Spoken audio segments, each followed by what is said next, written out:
Hello friends, episode 11 तक की कहानी आपको पिछले पार्ट में बता चुकी हूँ, जिसका लिंक आपको मेरे वीडियो सेक्शन में मिल जाएगा। तो चलिए स्टार्ट करते हैं। पिछले एपिसोड में हमने देखा था कि जंग ताई लीगोन की कैद से भाग जाती है और बहुत सारी मुश्किलों को पार करने के बाद लीगोन से मिल जाती है। हम आपको बता दिया लास्ट की स्टोरी एपिसोड 12 की है, जो एपिसोड 11 में लास्ट में दिखाई गई थी। तो चलिए स्टार्ट करते हैं। किंगडम ऑफ कोरिया में इंसुप हॉस्पिटल में होता है। उससे मिलने म्योंग सेंग आती है और उसके लिए फूल लेकर आती है। तो इंसुप उसे नारी समझकर गले लगा लेता है और नारी नारी बोलने लगता है। तो म्योंग सेंग पूछती है ये नारी कौन है। तभी इंसुप को याद आता है कि कैप्टन जो ने बताया था कि म्योंग नारी जैसी दिखने वाली वहाँ पर काम करती है।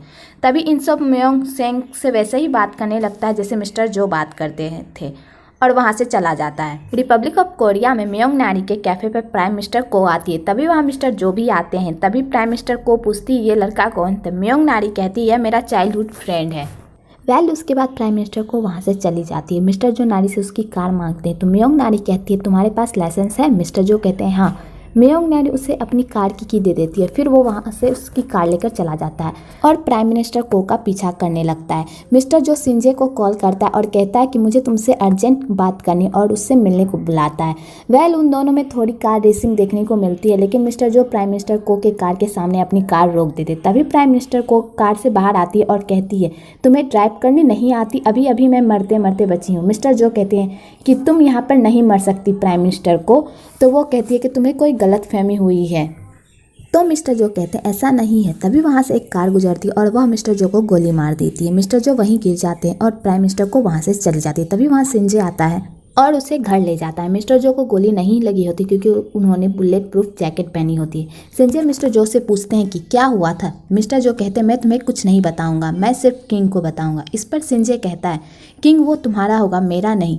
इस पर मिस्टर जो कहते तुम्हें याद नहीं, तुमने उन्हें रोते हुए देखा था, वो तुम्हारा भी किंग है। सिंजे पूछता है कि उस दिन लीगोन क्यों रो रहा था। तो मिस्टर जो कहते हैं कि उस दिन उनके पिता की मृत्यु हो गई थी, जो उनके ही भाई ने की थी, और वो सब होते हुए उन्होंने अपनी आंखों से देखा था। किंगडम ऑफ कोरिया में कोर्ट लेडी एक बॉडीगार्ड को बोला था कि एक लेडी के बारे में जानकारी निकालो। वो लेडी वो नहीं है जो पैलेस में पहले काम करती थी।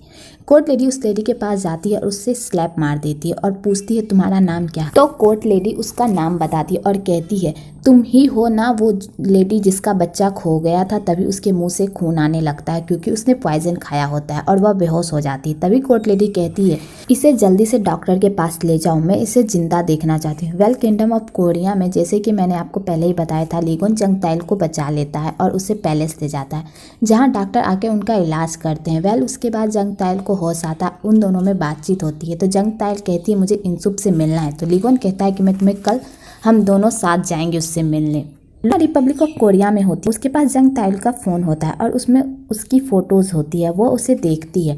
इधर सिंजे को पता चलता है कि जंग ताइल ने 21 दिन की छुट्टी ली है और उसे अजीब लगता है। इधर किंगडम ऑफ कोरिया में लीगोन की सेक्रेटरी जंग ताइल को किचन ले जाती है जहाँ लीगोन जंग ताइल के लिए खाना बना रहा होता है। खाना खाने के बाद लीगोन जंग ताइल के लिए ढेर सारी ड्रेस लाता है और कहता है तुम इसमें से कोई भी ड्रेस ले सकती हो।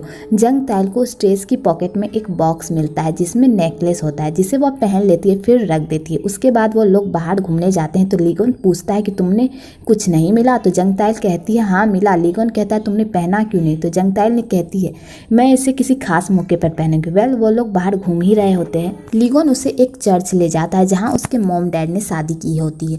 लीगोन अपने मॉम डैड की लव स्टोरी बताता है और वो दोनों ही बात कर रहे होते हैं कि तभी वहाँ फादर आते हैं और कहते हैं बिना नोटिस के आ गए आप। लीगोन कहता है मैं बस ऐसे ही इधर से गुजर रहा था तो मैं आ गया। लीगोन फादर को फोटो लेने बोलता है, तभी टाइम स्टॉप हो जाता है। उसके बाद वो लोग पैलेस जाते हैं। तभी बारिश होती है और बिजली कड़कती है। तो लीगोन के कंधे पे दर्द होने लगता है और उसमें वही निशान बनने लगते हैं। ऐसे बहुत सारे लोग के हाथ पैर पर भी वो निशान दिखाया गया है। इधर सिंजे की मुलाकात लीरिम से होती है पर वह उसका चेहरा नहीं देख पाता क्योंकि वह छाते से ढका होता है, लेकिन उसके गर्दन पर वह मार्क्स वह देख लेता है जो बारिश की वजह से आई हुई होती है। इधर लीरिम लीगोन की अल्टरनेट मॉम के साथ खाना खा रहा होता है तो वह लीरिम पर हमला कर देती है, लेकिन लीरिम उसे पकड़ लेता है। लेकिन वह कहती है कि मुझे मार दो, क्यों जिंदा रखा है। तो लीरिम कहता है अगर तुम्हें मारना ही होता तो मैं पहले ही मार देता, और कहता है कि तुम मेरे नेफ्यू की माँ की तरह दिखती हो। इधर प्राइम मिनिस्टर को वापस आ जाती है अपने वर्ल्ड में।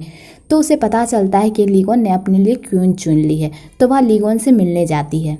और पूछती है कि यह बात सच है कि तुमने अपने लिए क्वीन चुन ली है। तो लीगोन कहता है हाँ। अचानक से बिजली चमकती है। लीगोन के शोल्डर पर फिर वही दर्द होने लगता है क्योंकि उसके शोल्डर पे वो मार्क्स आ जाते हैं। लीगोन जब प्राइम मिनिस्टर को की तरफ देखता है तो उसके गर्दन पर भी वही मार्क्स होते हैं जो लीगोन के शोल्डर पे होते हैं। वेल यहीं पर एपिसोड 12 खत्म हो जाता है। आपको यह एपिसोड कैसा लगा कमेंट में ज़रूर बताइएगा और अगर आपको ये वीडियो अच्छी लगी हो तो एक लाइक ज़रूर करें और मेरे चैनल को सब्सक्राइब करना ना भूलें।